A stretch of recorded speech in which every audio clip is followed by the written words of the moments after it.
Hi Cowboys fan friends, welcome all of you to our Dallas Cowboys news channel. Before we begin, I ask you if you are not subscribed yet to click on the subscribe button. The Dallas Cowboys stayed put at the trade deadline, a decision that owner Jerry Jones decided to defend in a way that may worry fans. The difference between good and bad process decisions can help describe the gap between the best and worst teams in the league. Some organizations tend to remain uncompetitive for long periods of time, for good reason. The San Francisco 49ers beat this year's NFL deadline and traded for star edge rusher Chase Young, the former second overall pick who has been electric when actually on the field. He will make a strong defensive line even more dynamic, aiding their Super Bowl aspirations for the cost of a third-round pick. Meanwhile, on the other side of efficiency, the Chicago Bears traded for Montez Sweat, giving up a crucial second-round pick destined to be a top 40 selection given Chicago's struggles for a pass rusher who practically said, "Who didn't do it? I want to play there." So, one NFC team raised its ceiling, while the other may have dug its hole deeper than it already was. Tuesday's trade deadline came and went, and the Dallas Cowboys were unable to do anything. It was disappointing, especially for those clamoring for running back, receiver or defensive help, but not the end of the world.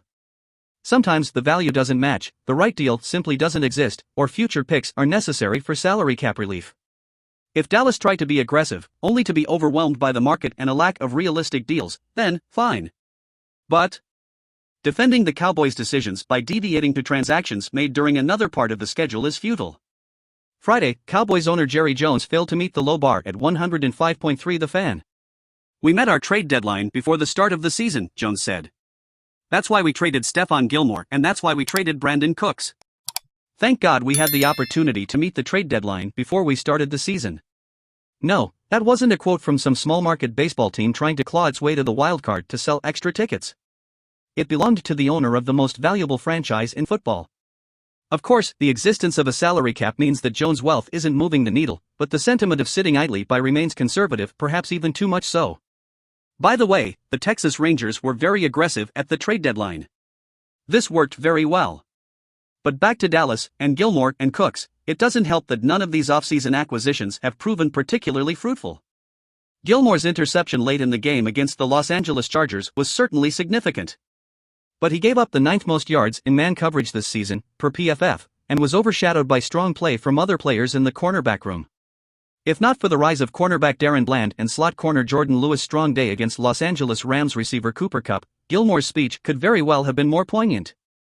Likewise, Cooks, despite being hot recently with 2 TDs in his last 2 games, simply hasn't been effective this year. It may be too early to extricate him from his role in an offense that struggled to get off the ground before the bye week. The production, however, is worrying: 16 receptions for 158 yards and 2 scores in 6 games. Just because Dallas' roster is imperfect doesn't mean a trade had to be made on Tuesday. The same could be said for the Philadelphia Eagles, Seattle Seahawks, Detroit Lions, and 49ers. Everyone improved. The Cowboys chose not to do so. The least Jones could have done was defend the decision in a way that actually made sense. And claiming that the October measures are unnecessary because the March measures were taken makes no sense.